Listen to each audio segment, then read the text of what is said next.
Good evening and welcome to Zion's Banner. I see people already starting to arrive. Just a hello to Brother Steve. I'm thrilled. Lindsay says that she can listen to me while she's making dinner for the kids. And so that's great. I'm thrilled that she's able to join us during that time period. There'll probably be others that will file in just as things are getting set to go on. Now, this is more of our Bible study night. But I figure it fits in anyway. The Jewish backgrounds, even related to the New Testament, are terribly, terribly important. And Matthew, one professor said, was the most Jewish book in the New Testament. So we're just going through it and looking at it and hopefully making it very relevant to you. Not that it wouldn't be, but highlighting its relevance as we go through it. This is not a verse by verse. I have a dear missionary friend with Chosen People that does that. This is more looking at it pericope by pericope and tying it in with other scriptures because we want to make much out of Messiah through God's big story. And with that note, I'm going to go ahead and bring up our PowerPoint.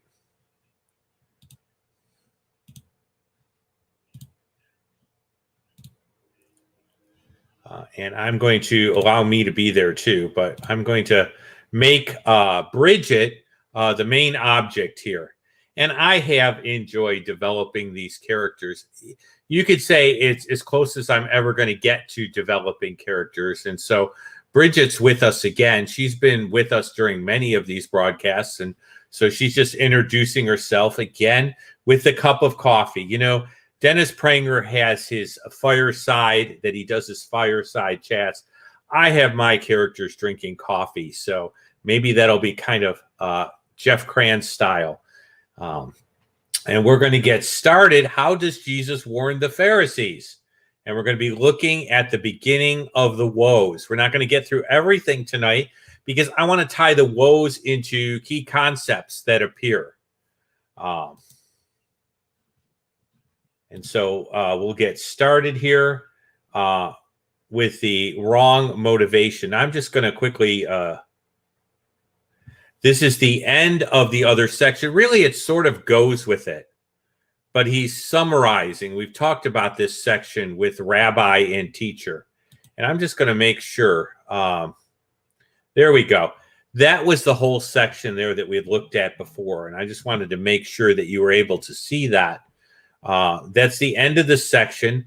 And the reason I showed the whole section is because we're going to focus on the transition and then get into the other section. Jesus gives us the principle of what's called servant leadership. This is so incredibly important. This is not the way the world works. This is the way Christian organizations and churches should work. Whoever exalts himself will be humbled, and he who humbles himself will be exalted. True leadership's not about your organization, how your organization is doing. It's about how your people are doing. And I think that is a key kingdom principle that needs to be followed. Now, why does Jesus point out whoever exalts himself will be humbled? Because God is the one who's to get all the glory. And so the godly leader will humble himself so that God can be seen. And that's a key part of the kingdom too. But what I want to point out is that in a Christian organization, the leadership should not be worried about how the organization is going to do. The organization will be taken care of by God as its people are spiritually prospering and productive. So that's what leadership should look like. We call that servant leadership. So that's the way it should work. That's the way the kingdom has designed it to work. That's the goal that mission boards should have. They should be asking themselves how their people are doing, and they can assign those people to those projects and get those projects done. But the key thing is not how the organization is doing. God wants the people to prosper, and he'll prosper the organization. And so I think that's a really biblical principle. And when I was going to seminary, we had a course on leadership, and that was taught. Hey, it is good to see Jeff, a.k.a. A Goy for Jesus, in the audience. If you didn't catch the show that he was on with me, go back and catch that show, and in it is the link to his station. So you can get that information and go back. But it was a pleasure having him with us. I want you to see that we're going to deal with some of these woes. Now, I wanted to start with the first three woes, so I put those up first for you to look at them. We've talked about this woe. This is the language of lament.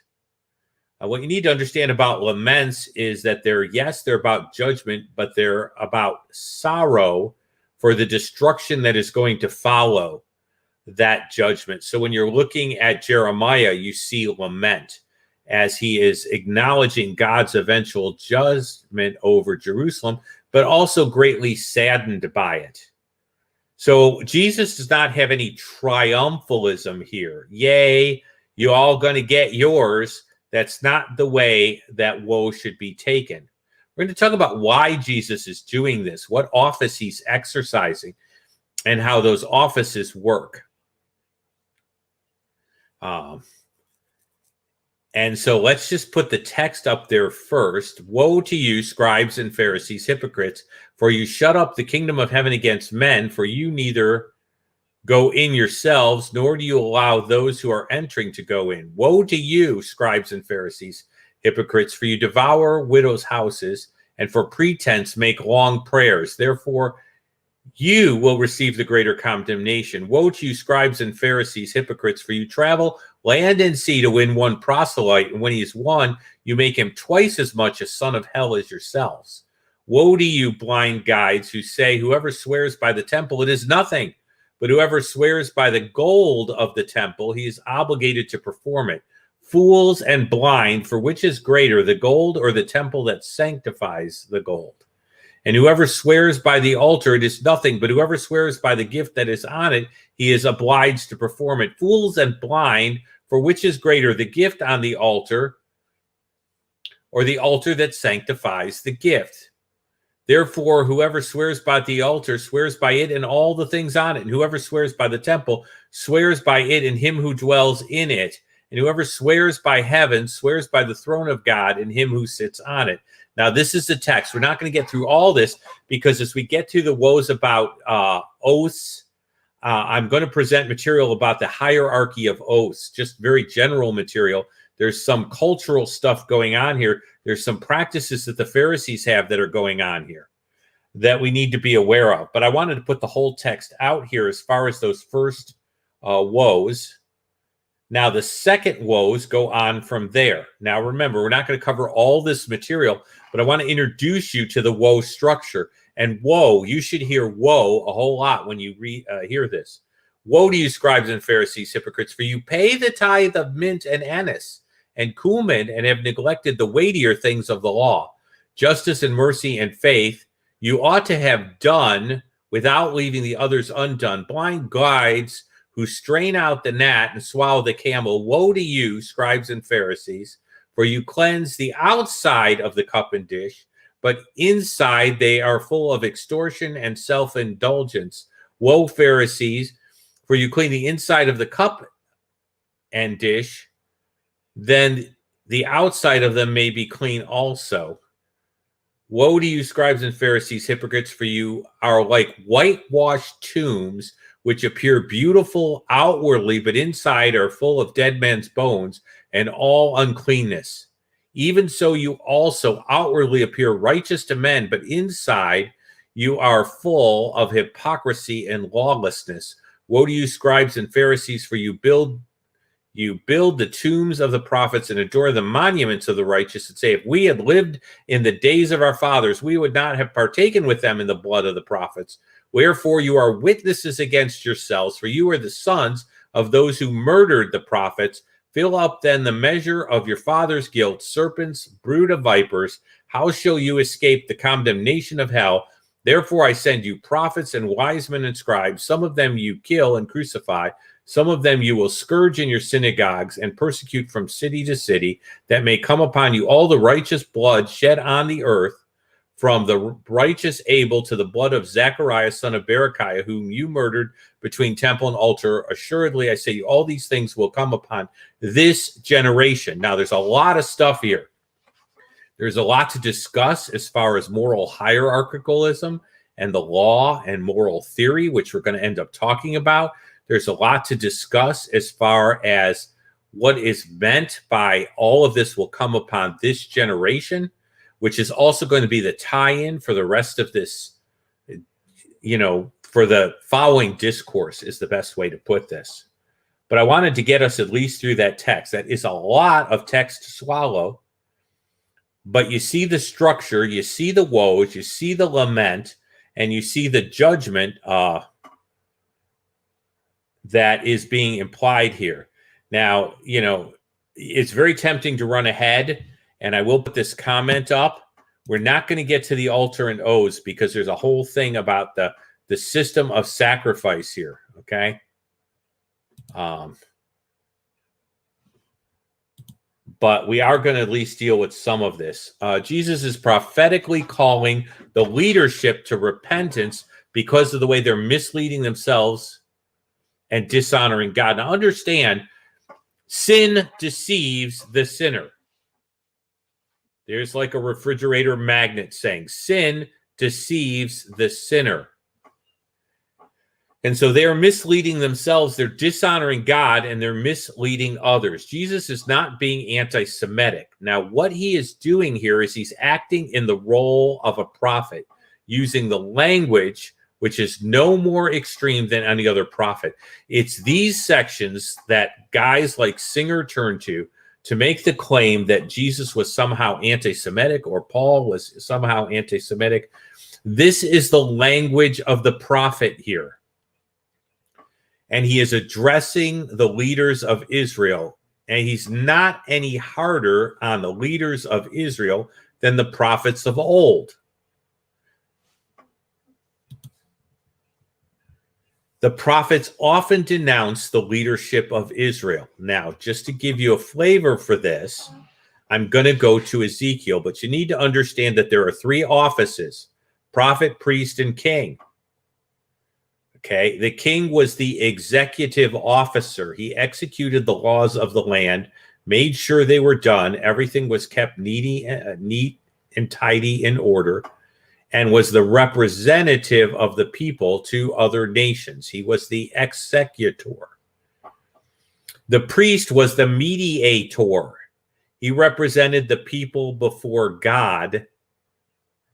The prophet was the proclaimer. He represented God before the people. Three basic offices in your Old Testament. Now, Messiah is going to exercise all of these offices.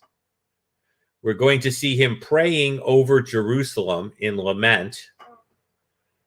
And he acts as priest even after that. That's the book of Hebrews. We're not dealing with that tonight, but that's the office of priest. He is acting now in the office of prophet in this section. The proclaimer of God's judgment, which is coming toward the leadership and towards that generation. And he's going to get very prophetic here. As far as king, that is a future role for him. Now, it does not mean that he's not reigning by the Father's side in heaven. What it means is the establishment of that future role of him as the one who will take up David's throne, which was on earth. David did not rule in heaven. I have a real problem with spiritualizing that. When Mary's told he will sit on the throne of his father David, Mary knows what that means, and so does the angel. That is yet to come. How bad do the prophets speak of the leaders of Israel? I mean, is Jesus being harsher than all the other prophets of the Old Testament? Son of man, prophesy against the shepherds of Israel. Prophesy and say to them, thus says the Lord to the shepherds. Now, he's not talking about shepherds out in the field and regular shepherds guiding sheep. He's talking about the leader of Israel as shepherds. And understand, this is where we get the idea of pastor from. The leaders of Israel were called shepherds, and pastors are called shepherds. And there's a figuring, there's a root here. Okay? And I do see some comments. I may jump back at those at the end. That really does work very well because I can put the comments up and everybody can see them. And so that gives everybody the chance to see your comment. And then we can dialogue, but they know what I'm dialoguing about. It's one of the things I like about StreamYard is I can actually let people see what I'm responding to. But he's talking about the shepherds of Israel, okay? Woe. Now look at the woe there. See, this is the same sort of language of lament. Woe to the shepherds of Israel who feed themselves. Should not shepherds feed the flocks? You eat the fat and clothe yourselves with the wool. You slaughter the fatlings, but you do not feed the flock. The weak you have not strengthened, nor have you healed those who are sick, nor bound up the broken, nor brought back those driven away, nor sought the lost, but with force and cruelty you've ruled them. So they were scattered because there was no shepherd, and they became food for the beasts of the field, which were scattered. Now remember that Jesus uses language like this, where he's looking with pity on the people, the house of Israel, because they are sheep without a shepherd, which harkens back to this same sort of motif here. In other words, Jesus isn't being anti-Semitic, cruel, or vicious. He's doing exactly what the prophets of old did, and he's operating as a prophet here to Israel.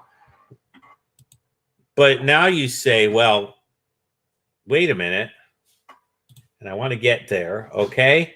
Why in the world can Jesus act as a prophet of Israel?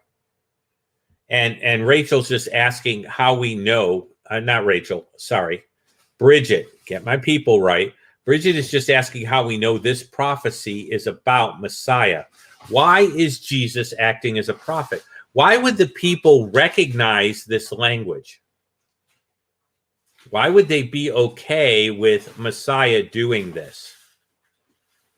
Okay.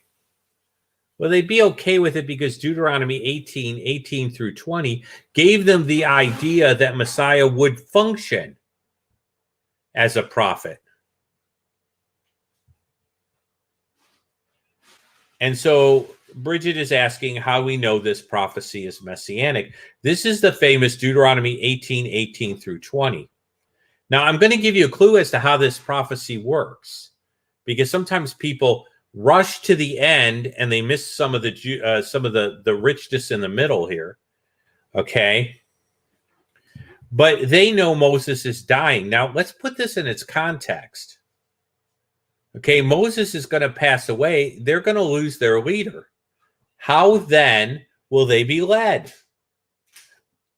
Well, God sets up a system by which they will still have some divine guidance, even though Moses is gone. Now they have the law, but even with that, they still need guidance.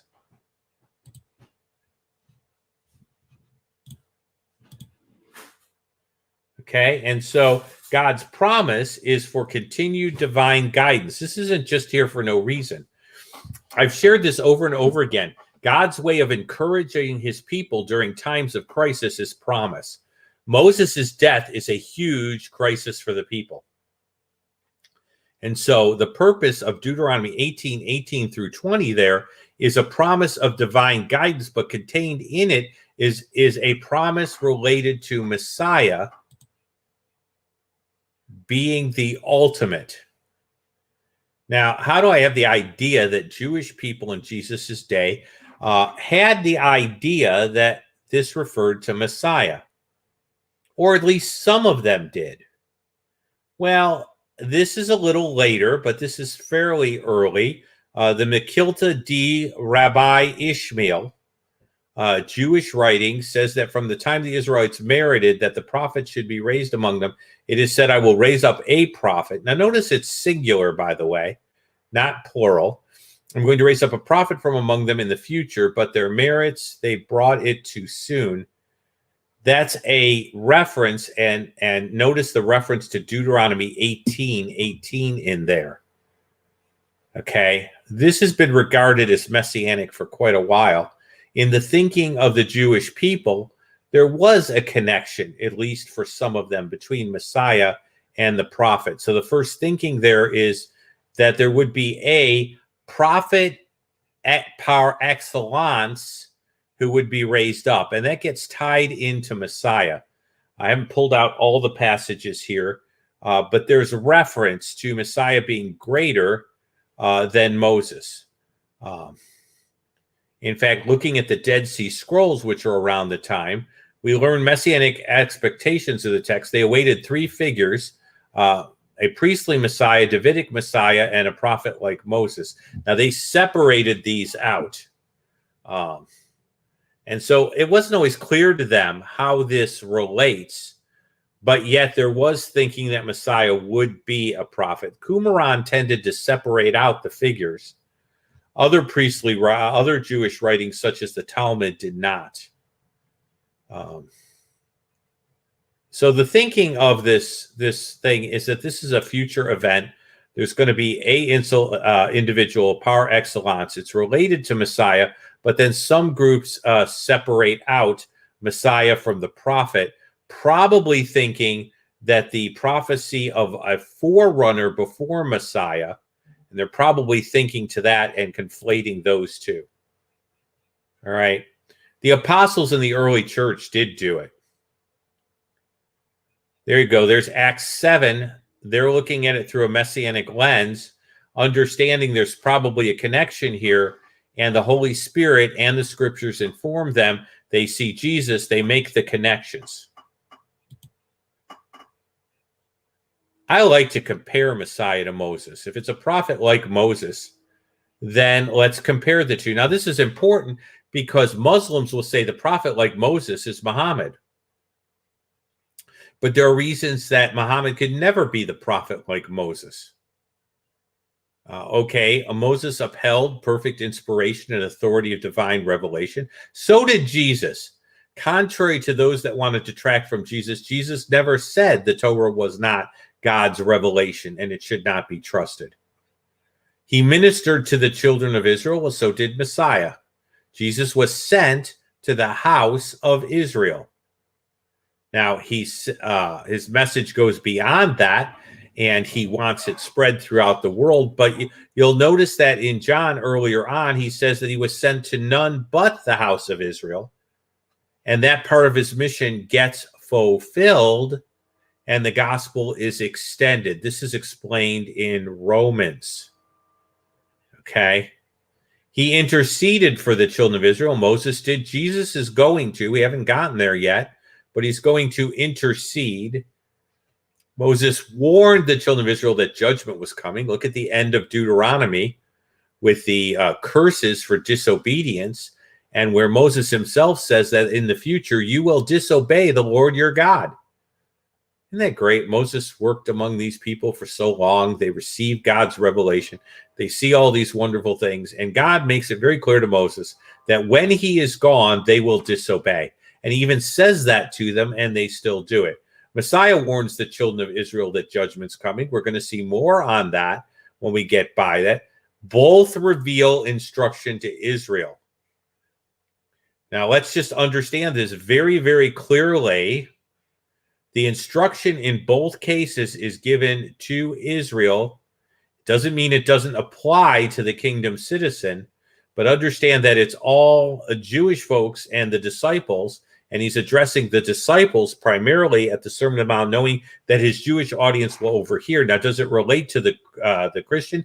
Yeah, because Israel's king is our king and savior. And so it definitely does. Shout out to the Savvy Budgeter. Glad to have you aboard. Now, does this fit Muhammad? Well, it doesn't fit Muhammad. Muhammad states that Muhammad is presumed to state that the scriptures were corrupted. Muhammad never ministered to the children of Israel. Find me where he worked among the children of Israel. He didn't minister to them. He can't be the one this is talking about. Muhammad never interceded for the children of Israel, but Moses did. So he's not a prophet like unto Moses. Muhammad did not warn the children of Israel specifically of judgment, but warned all those who were not Muslims of judgment, and he revealed no instruction to Israel at all. The Quran basically goes among the Arab tribes and spreads as Islam spreads, but he doesn't go to the children of Israel and give them that instruction. So if a Muslim says to me, Deuteronomy 18, that 18 through 20 passage refers to Muhammad, he doesn't match the bar. Now, genealogically, he doesn't as well. Okay, and that's what I think is being brought up here by Chris. And there's some more comments here that we'll dig into a little more. But what I want you to understand is, yes, there was thinking, but there was a little confusion about how Deuteronomy 18 through 20 referred to Messiah. In Midrash, in Talmud, there's clear reference. And Lindsay points out that Dr. Michael Brown, who is the eminent expert in this area, basically did the same thing. It is a disaster. I do point out, I got to be academically honest, that Qumran did have some confusion as to how Deuteronomy 18 through 20 related. They probably looked at the Messiah, the prophet like unto Moses, as being a forerunner. They tended to do that. Talmud tends to put them together. The reference that I gave you quotes Deuteronomy 18 through 20 as the fact that the prophet they were looking for came too soon, but was supposed to come later, as in the Messiah. And so that's kind of what we're probably dealing with there, most likely. Okay. Now understand that God did more than just bring Messiah. He brought a whole raising of a prophetic office. But remember, there that there is a prophet like Moses that God will send. A prophet is singular. Now it's extended out because really look at things in terms of prophecy, in terms of coming attractions and ultimate fulfillment. The prophets of old were to give Israel extra instruction and to give us extra instruction through them. But ultimately, they would be one prophet par excellence, that is the icing, the epitome, the top of the mountain that this prophecy refers to. And so you can think of all the other prophets as coming attractions in preparation for and to prepare Israel for the one who would be the ultimate prophet.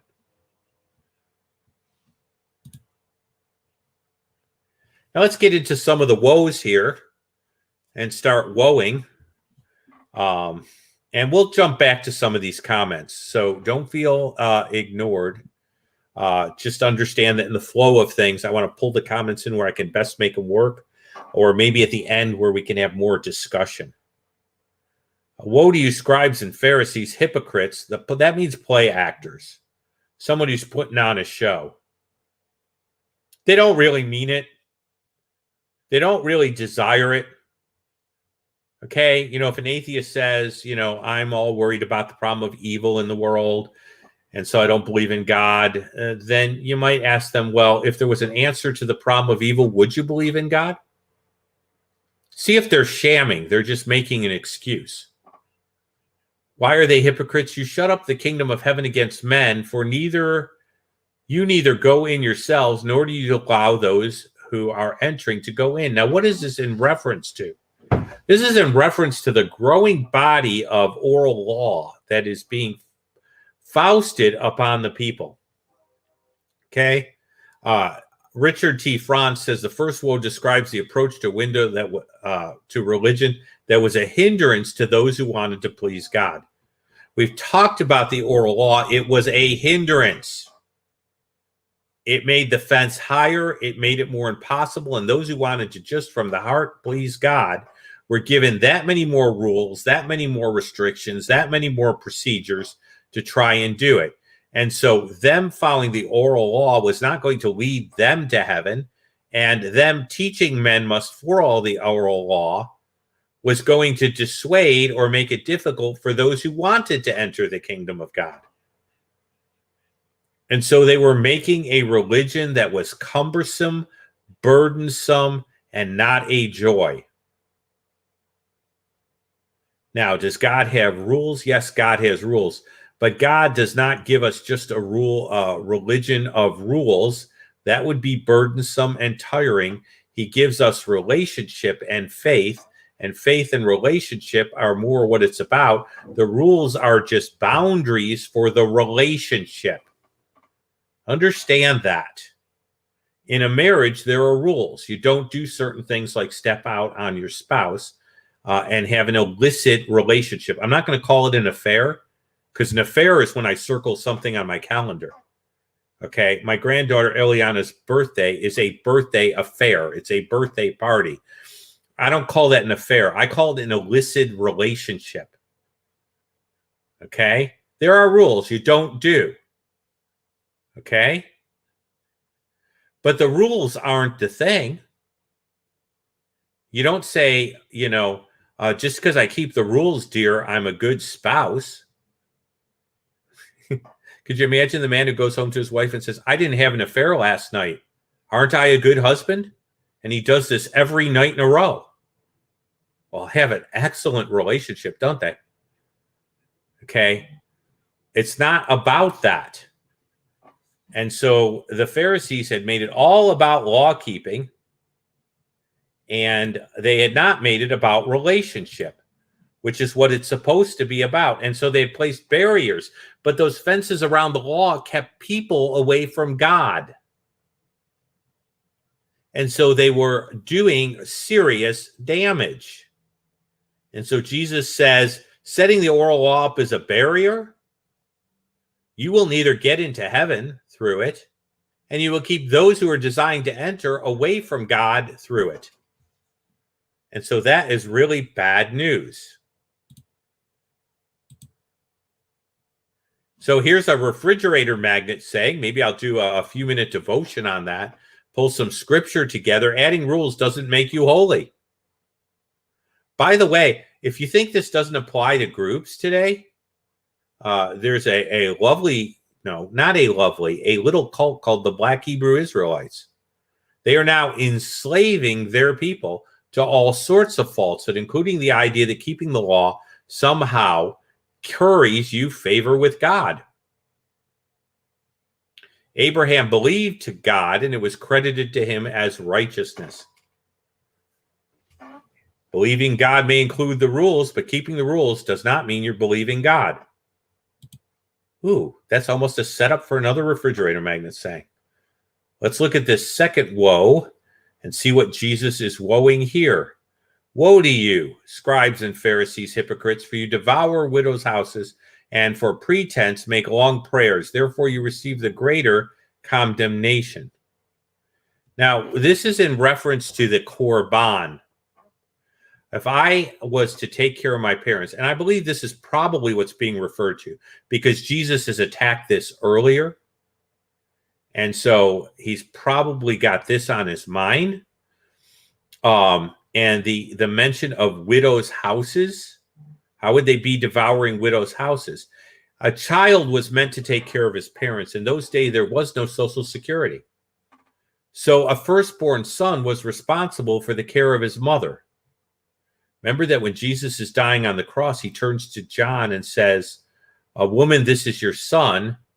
Looking at John, this is your mother, because he could no longer fulfill the duties as the firstborn to care for his mother in view of his upcoming crucifixion and all that that would mean.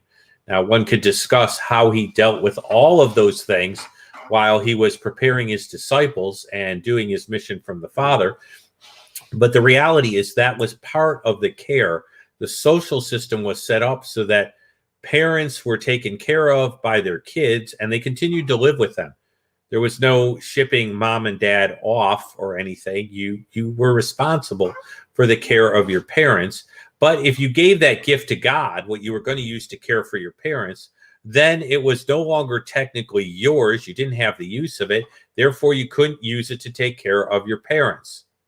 And so we've covered this before. You devour widows' houses. You take these korban, these offerings of what should be given to the widow, okay? And then the person could redeem them back. Now, John Williams has asked a question that is really important. Uh, Jesus did have brothers. We'll call them half brothers, though. Let's just be clear about that. And so he's asking whether James was broke. James wasn't broke, and he probably did have to take care of Mary or have a hand in that, keeping the business going. And it probably produced some resentment prior to James's conversion. It's one of the reasons he probably didn't take his brother as seriously. I can't say absolutely, but I could see how that ended up working. And so maybe a second child or a third child would resent very much having that burden put upon him, while his elder brother is going ahead and doing these spiritual things. And we could see why James, who was noted for being pretty stickler as far as the law, he later becomes known as James the Just, James the Sadiq, which is where we get the saint from, because of his scrupulous keeping of the law. And then he runs into Jesus and actually ends up writing a New Testament book. Whatever Singer wants to say about Paul, which Rabbi Brown's dealt with, and I should go on and watch that, certainly he couldn't say it about James. So, no, I don't think James was broke, but James might not have wanted the role that his brother normally would have had. Question about Melchizedek, but I don't understand the reference. So I'm going to let that go for right now and double back around. That's probably what's being talked about. Now, can I say absolutely no? But since Jesus dealt with it previously and it fits into this condemnation nicely, there's good reason. Okay.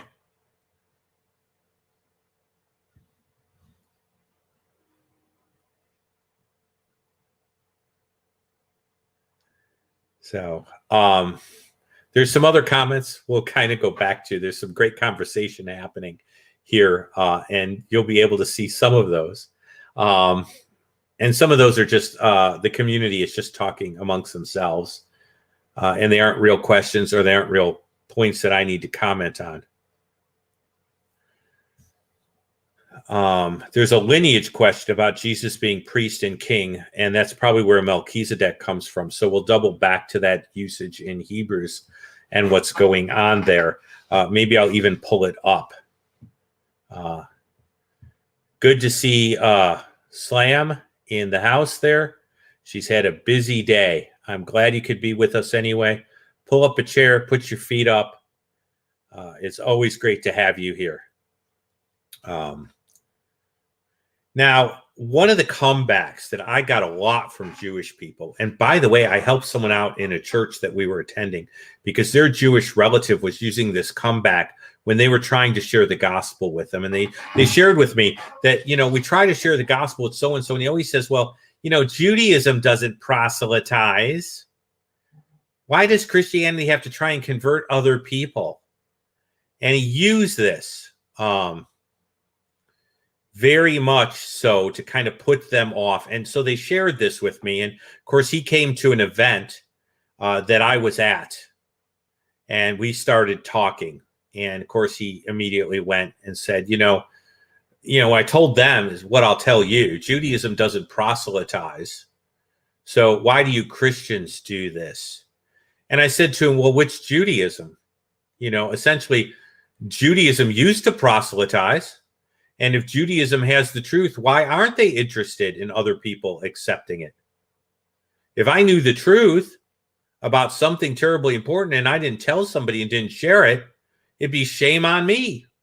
So if Judaism was true, it should proselytize, and it used to proselytize. And so I'm going to go ahead and just point this out. There's, that Judaism in the Second Temple period was very active in proselytizing the Gentiles. And we'll talk about why, but Jesus is noting that this was practice. Woe to you, scribes and Pharisees, hypocrites, for you travel land and sea to make one proselyte, and when you've won him, you make him twice the son of hell as yourself.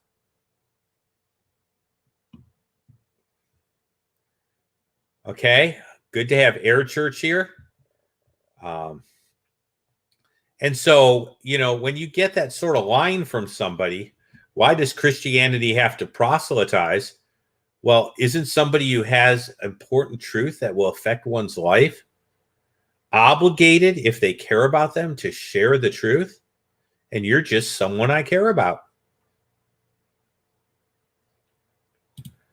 In fact, there are a lot of sources, it used to be, about the level and size of proselytization. Why did proselytization of Judaism with other groups stop? Probably had nothing to do with Judaism as far as changing their policy that they indeed had a mission. It probably had to do with the fact that they were a minority and they just didn't want to get hit over the heads. External sources for assessing Pharisee zeal to win converts are not easy to interpret. There's a sizable body of scholarship that convincingly argues that first century AD until the fall of Jerusalem marks the most remarkable period, get this, in Jewish missionary zeal and corresponding success. And I have a host of sources that have been written on this. In fact, one of the students, when I was getting my master's, that was his area of interest. We all had our little areas of interest, and that was his area of interest.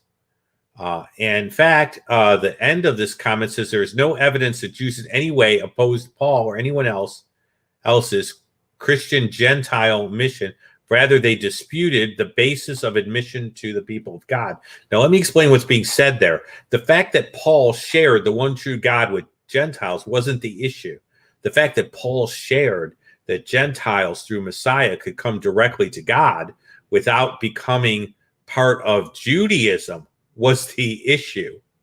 The fact they didn't have to come under the law was the issue. And by the way, it's still an issue with one law movement people and a host of what I call Hebraic Galatianistic groups.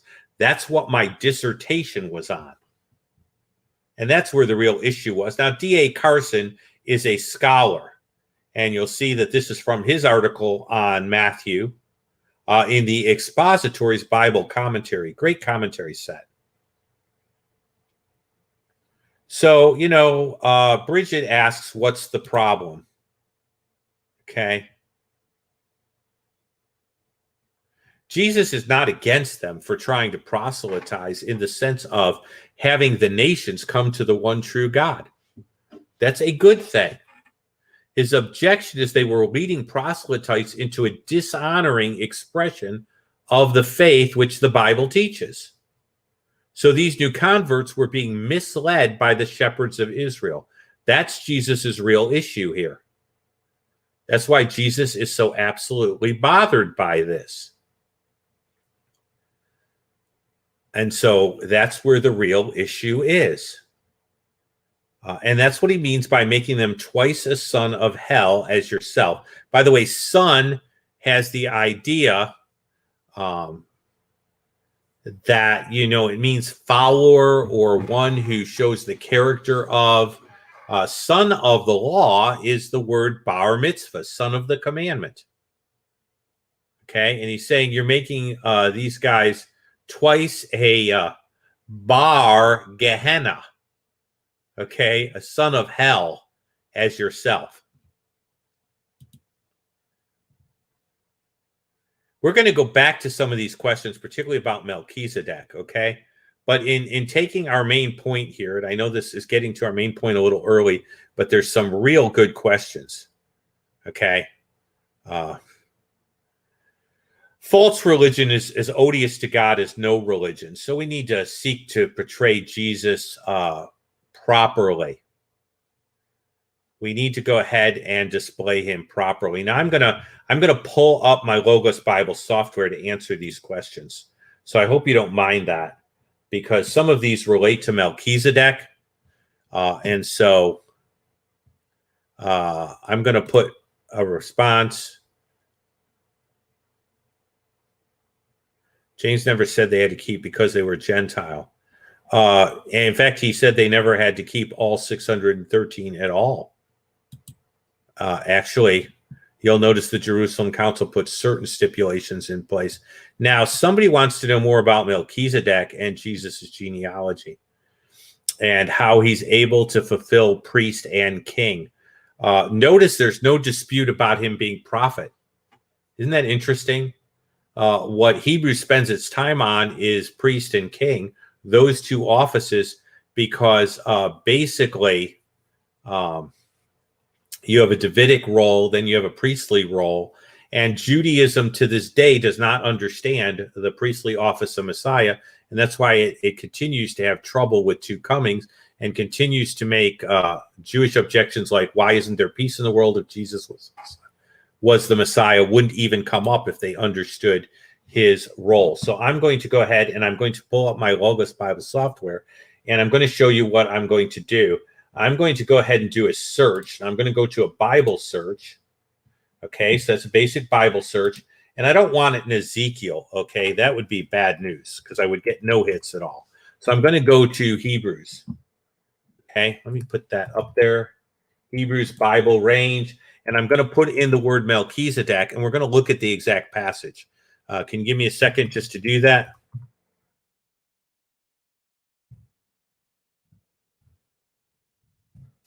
It should be about right for the spelling.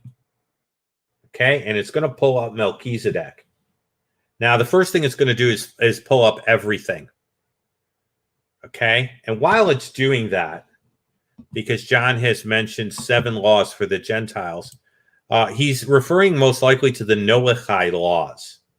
The big debate, and Bachmuel in his, discussion of Christian ethics and the law, which I remember looking at and spending time with, says that while the Noahide laws probably guided Christian ethics, it was the ethics of Jesus himself that were decisive in determining moral code as far as the believer. And so the exact role of the Noahide laws is somewhat disputed by scholars. No problem, Nate2D2. We're always thrilled to have you here. I was asked about Melchizedek, and so I'm going here, and I'm going to shrink this down a little, guys, because seeing the search results is getting difficult for my eyes. Okay, and so I'm going to go ahead to the section here. Now, see what you get with this. You get the Strong's word and everything in the analysis here. So it gives you everything. And so I'm just pulling up one of these, and I'm going to go back to the search because that's not where we really want to be. We want to be, okay, we want to get close to 7, okay, and pull this up. Okay, and now I'm going to pull this up. This is about the priesthood here, so therefore we're going to discuss this argument here. Jesus has a Davidic kingship line here. Now, there's a lot of discussion about the genealogy, but Dr. Michael Brown does a good job in pointing out that the genealogy of Jesus is such that he could indeed have inherited the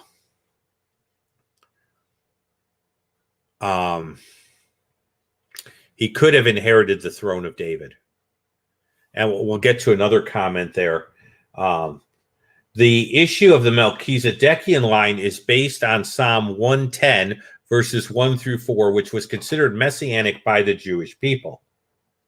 Okay, now the writer of Hebrews is going to make an argument about the superiority of Jesus's priesthood. So let me go up here. Okay. And let me deal with 7, 1 through 3. For Melchizedek, priest of Salem, priest of the Most High. Now, that's the way he's introduced to. When he blesses Abraham, he blesses him in the name of the Most High God, which Abraham recognizes to be the same deity that he himself is following. Met Abraham returning after the slaughter. I'm going to try to read it from the screen. Of the kings, and blessed him. So Melchizedek is coming and blessing Abraham. And Abraham gave a tenth being translated king of righteousness, but also being king of peace. Now you're wondering, where does that all come from? Because of the word Salem, which is related to the word shalom. And so as king of Salem, okay, shalom, salam comes from the same root. He was the king of peace. Okay, but Melchizedek comes from a word that means king of righteousness. Okay. Whom Abraham met without father or without genealogy, being without beginning of days or end of days, but made like the Son of God, remains a priest permanently. Now, the point here is not that Melchizedek appeared and hatched out of an egg, or that he was an angel. I've heard that argument made. I don't buy the argument that Melchizedek was the pre-incarnate Christ. It may be possible. It just does not seem to fit certain other facts that I'm aware of. But because he did not die, that priesthood was never relinquished. When a Levitical priest died, his son took over and he was excused, shall we say, or promoted out of the priesthood. Okay? But the other point that's being made is that Abraham paid tithes to Abraham paid tithes to Melchizedek, and Levi was in his loins. Now, that sounds really weird. This gets into the theory of the soul, and I thought about doing not so much a review of Disney's movie Soul, but talking about soul and the way it portrays the soul, and then talking about the theories of origin for the soul that exist within Christian thought, and what from the movie Soul is very accurate and what from the movie Soul is inaccurate. But I know that Nate2D2 has probably done a critique of that movie. So I don't know if they went into the different competing theories within Christian thought for the origin of the soul and how those impact things or not. But there is a movie review. I know that Nate2D2 does movie reviews with a few other folks.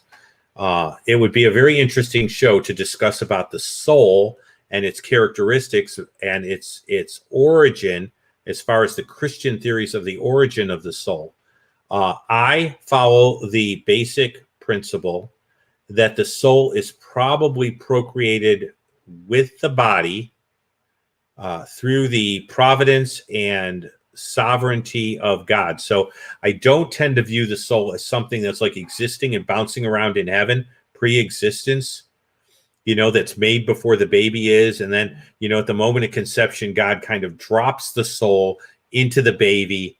And so now the baby is like a human being. Now, this all occurs simultaneously. And I'm not going to say that it falls as heretical in any way.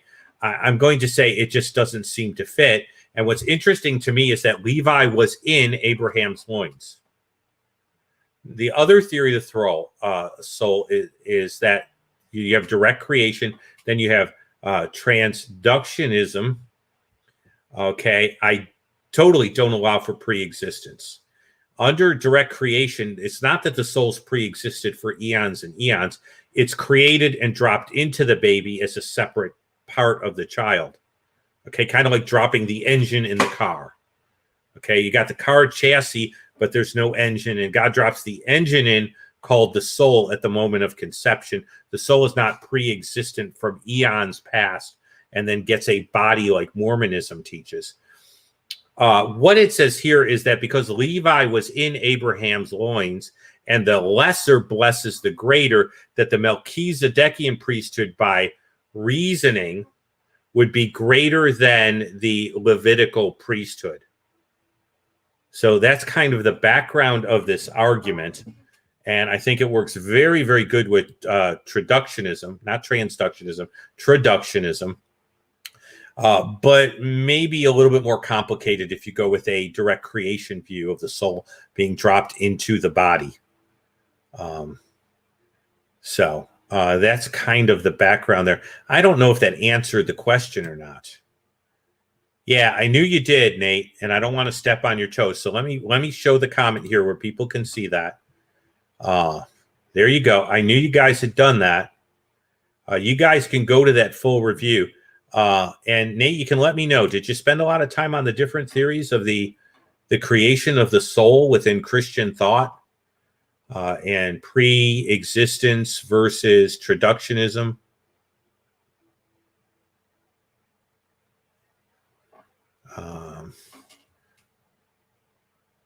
I don't know. You can go ahead and go back to that. I'm going to try and pull that there. If you haven't had time to write that down, but I give you some time to write that down if you're interested. I don't do a lot of movie reviews. It's just the whole thing of the origin of the souls and different Christian thought versus pre-existence, and some of the bizarreness related to a biblical view of the soul versus Disney, I thought was kind of interesting. But you have a review there that you can go watch. So you're good. You can check it out. Let's get to some of these other comments here, because some of them aren't related. Let me just ask Chris, did I help at all? The genealogy isn't involved in Melchizedek, but it is involved in his kingship. So let me know if I answered that enough, or if you have a follow-up question. He was supporting Melchizedek before Abraham. Was it that? Okay, I'm at a loss here with one of these questions. So a comment here. James was authority under the old system. He wasn't an apostle.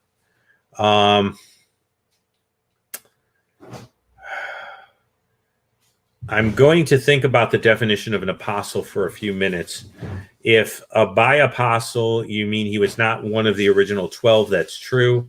If you use an extended definition of apostle in terms of those who were visited by the resurrected Christ and commissioned by him to be an apostle of his, as opposed to a sent one of the church, he would be. So I'm not sure, in one sense, you're using the Greek word apostolos, because there is an extended meaning to it. So I guess it would all depend on the sense in which you want to use the Greek word apostolos, or apostolos would be the better pronunciation. And I'll just leave it to you. You better know how you mean it. Just a question. Ramon, that's a question for Nate. So Nate can go on chat and answer that. It's a question about his reviews and who he does them with.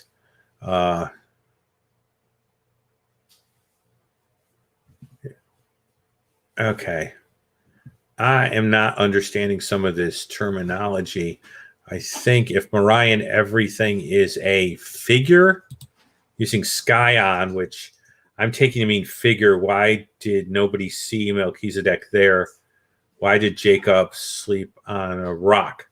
I'm not understanding the question. So you'd have to make that a little clearer to me.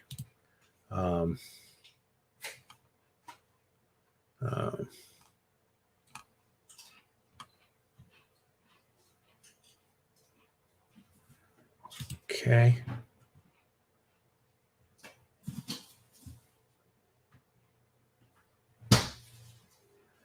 Okay, I'm understanding this, trying to understand this, okay? I think so, because of the soul, Jesus gets Levitical credibility. Okay. If by Levitical credibility you mean credibility under the Levitical priesthood, he never gets credibility under the Levitical priesthood. That's the argument that Hebrews is making, is that he doesn't need credibility under the Levitical priesthood because he has permanent possession of the Melchizedekian priesthood. By the way, if you want to know where this is real useful with Mormons, Mormons say that Joseph Smith received both the Levitical priesthood and the Melchizedekian priesthood, and that's why the Church of Latter-day Saints has authority and we don't. And I say to them, no, that's not true, because of the screen share that I'm going to move down right now, okay? And I'm going to go to Psalm right here, okay?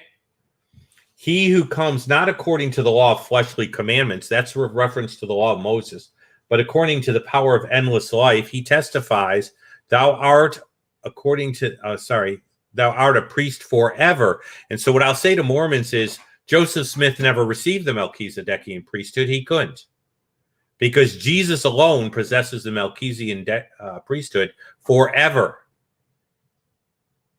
So Joseph Smith has no Melchizedekian priesthood, and I can honestly say Melchizedekian, he has no Levitical priesthood either.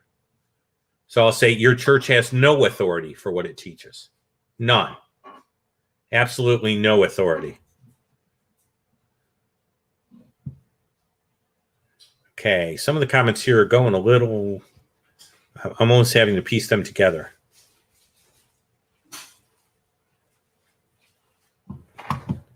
So I'm getting a little lost because I've got 3 offices and Jesus died with it. Jesus has just been given it by God the Father. He is the intercessor between God and man permanently, and unlike the Levitical priesthood, which was imperfect for many reasons, the Melchizedekian priesthood possessed by Messiah is perfect. And I guess that's the best I can go ahead and do with that.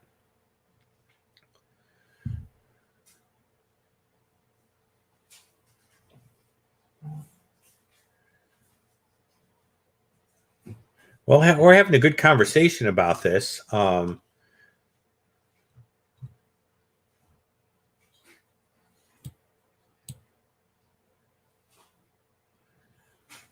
losing a little here.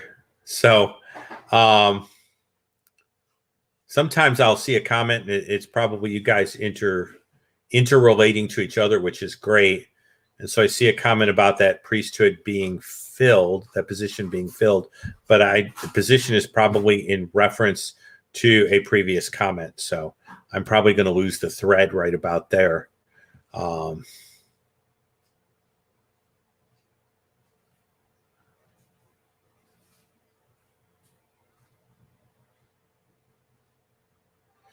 Okay, we've dealt with some of the other ones. So I'm not sure if any questions remain that haven't at least been touched on. Hopefully that helped you a little bit with the argument in Hebrews, prophet, priest, and king. Okay. Yes, Jesus gets to hold all offices Davidically through the being the son of David, the ultimate son of David, priesthood through holding the order of Melchizedek, prophet because Messiah was to be a prophet. And this is the bottom line. Yeah, that's basically what I was saying, Air Church. That's the argument in Hebrews, that Messiah doesn't need priestly credibility, Levitical credibility, because he's a priest of a higher order. You just succinctly put it for me very neatly. So, okay, well, I think the questions were maybe more helpful than the text, but we'll talk about the order, the fact that there were orders of oaths, what we should do with oaths, what Jesus' teaching on oaths really is, and why he has a problem with the fact that they've ranked oaths. And then we'll talk about some moral hierarchicalism, I believe, and what is moral hierarchicalism versus absolutism within Christian thought. So that's where we find ourselves tonight. I should be with you next week. The week after, I may be doing some premieres for at least one of the shows over the next 3 weeks because I'll be in Vermont. So I'm going to try to work around that. I will try to broadcast some of the shows, but we will be out in the woods. We're talking Newberry, near one of the lakes in Newberry. You may not know how isolated Vermont gets. Chris would understand that. But if you go to certain places in Vermont, there's just a lot of trees. So I will work around that and work things together. I will keep you posted. If you need to be posted, live from the ski scopes, check out Facebook.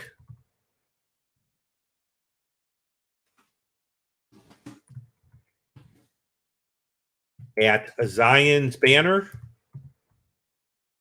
And I will be posting some stuff as to what I'm going to do. Also, if I have a premiere, it'll be posted. Okay.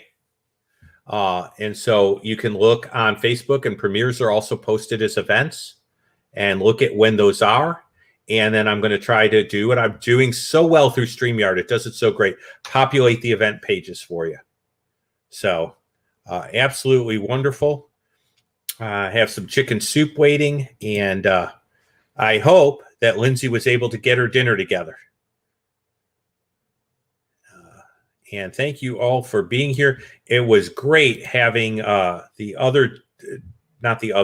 Jeff, aka A Goy for Jesus. I really enjoyed doing the show with him recently. So, well, I'm going to do what I usually do. I'm going to put the good night here, hit the button, and there should be a few seconds on the YouTube side. So, shalom. There you go. Oh, one last thing. Air Church says like and share. Please do. Get the word out. Always nice to have more people in the community or more people checking us out.